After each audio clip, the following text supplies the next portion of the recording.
آپ نے ضرور کیا, مگر اس کے پاس جواب نہیں تھا. میں نے کہا جواب یہ تھا کہ ہمارے پاس ریزولوشن پاس کرنے کے لیے میجارٹی نہیں تھی, مگر اس کے باوجود ریزولوشن پاس کیے بغیر ہم نے سیلف رول کو امپلیمنٹ کرنے کی شروعات کی. سیلف رول کیا ہے کہ بارڈرز کو ختم کر دو, بارڈر ختم کرو, جموں کشمیر میں ڈی فیکٹو آزادی ہو, ڈی جورے جو ہے وہ رہے. ڈی فیکٹو آزادی فریڈم کیا ہوتا ہے کہ آپ دنیا کے کسی کونے میں بھی چلے جاؤ کسی رکاوٹ کے بغیر. مظفر آباد راستہ تو سیلف رول کا ہی ایک حصہ تھا, راولا کوٹ راستہ تو سیلف رول کا ہی حصہ تھا, پاکستان کے ساتھ بات چیت سیلف رول کا ہی حصہ تھا, حریت کے ساتھ بات چیت سیلف رول کا حصہ تھا. اور اس کے بعد یہ مسئلہ کس نے اٹھایا کہ جموں کشمیر کا جو اثاثہ ہے, جو پاور پروجیکٹ ہے, وہ ٹرانسفر ہونے چاہیے.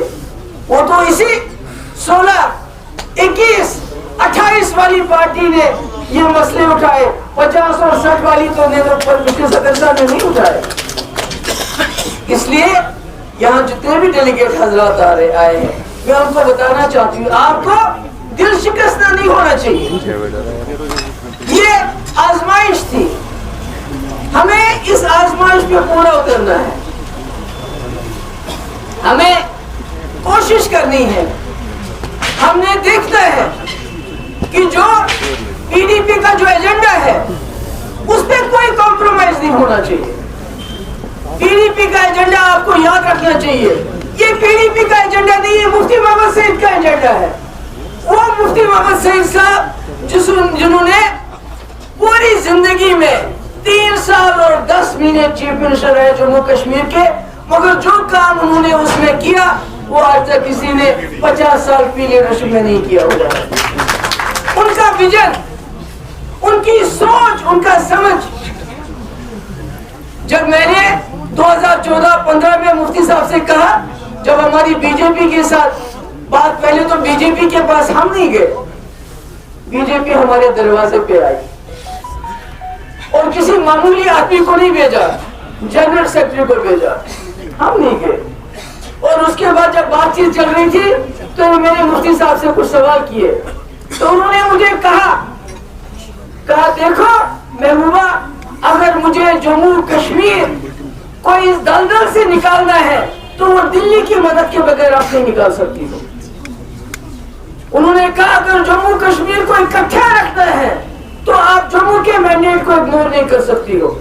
ہمارے پاس تو 28 ہی تھے, آج تو ان کے پاس 50 ہے.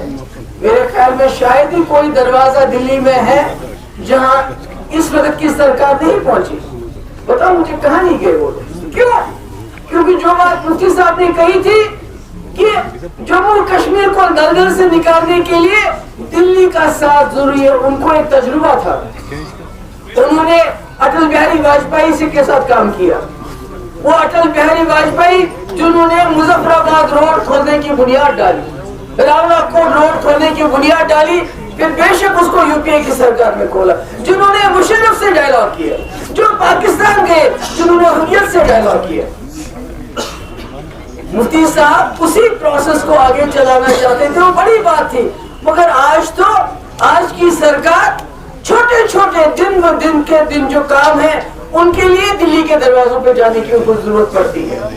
یہ سوچنے والی بات ہے کہ مفتی صاحب کا نظریہ, مفتی صاحب کی سوچ, اور وہی سوچ ہے پی ڈی پی کا ایجنڈا جس کو آپ نے 2 ہاتھوں سے پکڑ کے رکھنا ہے, چھوڑنا نہیں ہے. کیونکہ اگر جموں کشمیر کو ہم نے اس دلدل سے نکالنا ہے, اس مصیبت سے نکالنا ہے, تو پھر ہمیں دن رات ویسے ہی کرنا پڑے گا جیسے ہم 96 سے کام کرتے آئے. بیٹھنا نہیں ہے. اب آپ کے ڈسٹرکٹ پریزیڈنٹ ہیں, آپ کو ڈسٹرکٹ کمیٹیز بنانی ہے, آپ کو زون پریزیڈنٹ بنانے ہیں, آپ کو بلاک پریزیڈنٹ بنانے ہیں, آپ کو ڈیسک پریزیڈنٹ بنانے ہیں, آپ کو وارڈ پریزیڈنٹ بنانے ہیں. کہیں رکنا نہیں ہے. آنے والے وقت میں ہم پنچایت انچارج بنائیں گے پنچایت الیکشن کے, ہم ٹاؤن انچارج بنائیں گے جو ٹاؤن کا الیکشن دیکھیں گے. مگر کام بہت ہے, آگے کرنے کے لیے کام بہت ہے. اس لیے میری آپ سب سے, آپ سب آئے ہو, جموں سے آئے ہیں, کٹھوا سے آئے, پتہ نہیں کہاں سے, یہاں سے جموں کے ساتھیوں کو میں اپنے کشمیر کے ساتھیوں کو بتانا چاہتی ہوں, جموں کا ایک میرا ساتھی ہزاروں کے برابر, کیونکہ انہوں نے اتنے مشکل حالات میں جب جموں میں گئی اور جس طرح یہ الیکشن لڑ رہے تھے, واللہ بی جے پی اور کانگریس والے اگر کانگریس اتنے دل سے الیکشن لڑتی تو شاید وہاں کا رزلٹ کچھ اور ہوتا جتنے ہمارے لوگ الیکشن لڑ رہے تھے. اس لیے مجھے آپ لوگوں سے یہ کہنا ہے کہ ہماری ذمہ داری بہت زیادہ ہے, ہمارے کندھوں پہ بہت بڑی ذمہ داری ہے. اس وقت بے روزگاری آسمان کو چھو رہی ہے, لوگ ہمارے نوجوان ہمارے ڈپریشن کا شکار ہو رہے ہیں. اس وقت ریزرویشن کے بارے میں لوگ بات کرتے ہیں. ہمارا یہ ماننا ہے جو کمزور طبقہ ہے, جو شیڈول ٹرائب ہے, شیڈول کاسٹ ہے, بے شک ان کی ریزرویشن ضروری ہے, مگر جو اوپن کیٹیگری کے لوگ ہیں, جو اوپن میرٹ کے لوگ ہیں, ان کے گردن پہ چھری رکھ کے نہیں رکھنی ہے, ان کا مستقبل برباد نہیں کرنا ہے. کیونکہ ابھی دیکھیے نیٹ میں اگر 500 سیٹیں ہیں, 250 پہلی بار چلی جاتی ہیں, اس کے بعد جو بچتا ہے اس میں اوپن کیٹیگری کے لیے کچھ بھی نہیں, نہ ہونے کے برابر. یہی نوکریوں کا ہوتا ہے. ابھی دیکھیے پولیس کی بھرتی ہوئی, 3000 پوسٹ, 6 لاکھ لوگوں نے اس میں حصہ لیا. کہاں جائیں گے, کیا کریں گے؟ بجلی کا حال مجھے یاد ہے جب مفتی صاحب پہلی بار وزیر اعلیٰ بنے تو انہوں نے پامپور میں گیس ٹربن چلایا, اس لیے کہا کہ لوگوں کو بجلی ملنی چاہیے, سردی ہے, ٹھنڈ ہے. تو مجھے معلوم نہیں ہے کہ یہ جو یہاں ہماری اس وقت سرکار بنی ہے, ان کو یہ احساس ہے کہ لوگوں کو اس وقت بجلی کی نہ ہونے کی وجہ سے کتنی مشکلات ہو رہے ہیں. کیا یہ جو دلی ان کا آنا جانا رہتا ہے, کیا یہ وہاں بات کرتے ہیں ہمیں ایکسٹرا بجلی چاہیے, ہمارے لوگ ٹھنڈ میں ٹھٹر رہے ہیں, یہ تو میٹر لگانے کی تو انہوں نے آرڈر دے دی, میٹر فٹافٹ لگاؤ, مگر جہاں میٹر ایریا ہے وہاں بھی بجلی نہیں ہوتی. تو میرا کہنا یہ ہے کہ ہمیں دل برداشتہ نہیں ہونا چاہیے, ہمت نہیں ہارنی چاہیے, بلکہ آنے والا جموں کشمیر میں جو آج تک اچھا کیا وہ پی ڈی پی کے ہاتھوں سے ہوا, اور آئندہ بھی جو اچھا ہونے والا ہوگا انشاءاللہ وہ آپ کے ہاتھوں سے ہوگا. مگر اپنا ایجنڈا بھولنا نہیں ہے, امن کی بات عزت کے ساتھ, پولیس سے بات بنے گی کیا ضروری, یہ باتیں بولنی نہیں ہے. یہ ہمارے جموں کے ساتھ سب سے زیادہ نقصان اگر کسی جگہ کو ہوا 2019 کے بعد اقتصادی طور میں جموں کو ہو گیا. کشمیر کو تو جذباتی طور زیادہ جو نقصان ہوا, کیونکہ کشمیر کو کہیں نہ کہیں یہ رکھتے ہیں, تھوڑا خیال رکھتے ہیں, کیونکہ انٹرنیشنل لیول پہ کشمیر کو دیکھا جاتا ہے. مگر جموں کی جو تباہی ہوئی اور ہمارے ریسورسز, انہیں یہ خیال تھا کہ جب نئی سرکار بنے گی تو کچھ نہ کچھ تبدیلی ہوگی, یہ چھاپے بند ہو جائیں گے, یہ سرکاری ملازموں کو نوکریوں سے باہر نکالنا بند ہو جائے گا. یہ تو بالکل ویسے ہی چالو ہے. ابھی پچھلے دنوں ہمارے 2-3 سرکاری ملازموں کو نکال دیا. ہم تو سوچتے تھے جن کو نکالا ہے ان کو بھی ریویو کریں گے. ہم نے سوچا تھا کہ جب یہ دلی جائیں گے امت شاہ صاحب سے ملنے کے لیے تو ان سے ہماری قیدیوں کی بات کریں گے. میں نہیں کہتی وہ راتوں رات ان کو کھلا چھوڑ دیں گے, مگر جن کے خلاف کوئی کیس ہی نہیں, کوئی کارروائی نہیں ہوئی آج تک 5 سال سے, ان کا کیا قصور ہے؟ جو بیچارے بیمار ہیں ان کو یہاں شفٹ کیوں نہیں, وہ تو کر سکتے ہیں, مگر بدقسمتی ہے. ہم تو آپ سے 370 کی تو بات ہم نہیں کر رہے ہیں, وہ تو میرے خیال میں آپ کا اس پہ اتنا نہیں کر سکتے آپ لوگ. مگر یہ جو ڈے ٹو ڈے مسئلے ہیں, ہمارے بجلی ہے, ہمارے قیدی بند ہیں, جیلوں میں بند ہے, نیٹ کا جو 50% باہر چلا جاتا ہے, ہمارے یہاں جو نوجوان پڑھے لکھے ہیں جو اسپیشلائزیشن میں جانا چاہتے ہیں ان کا دائرہ ان کو بہت کم ہو رہے ہیں, ان کی سیٹیں, تو کوئی بات ہی نہیں ہوتی ہے, کوئی فرق ہی نہیں ہے. اور تو لوگ تو سوچتے تھے کہ جب سرکار آئے گی 200 یونٹ چھوڑ دیجئے اور کم سے کم بجلی میں امپرومنٹ ہوگی, اور کچھ بھی نہیں ہے. میں یہ کہنا چاہتی ہوں کہ ہم کوئی سرکار کے خلاف نہیں ہیں, مگر ان کو بتانا چاہتے ہیں کہ لوگ بڑی مشکل میں ہیں, بڑے بہت ہی امیدوں سے لوگوں کو آپ نے چنا ہے.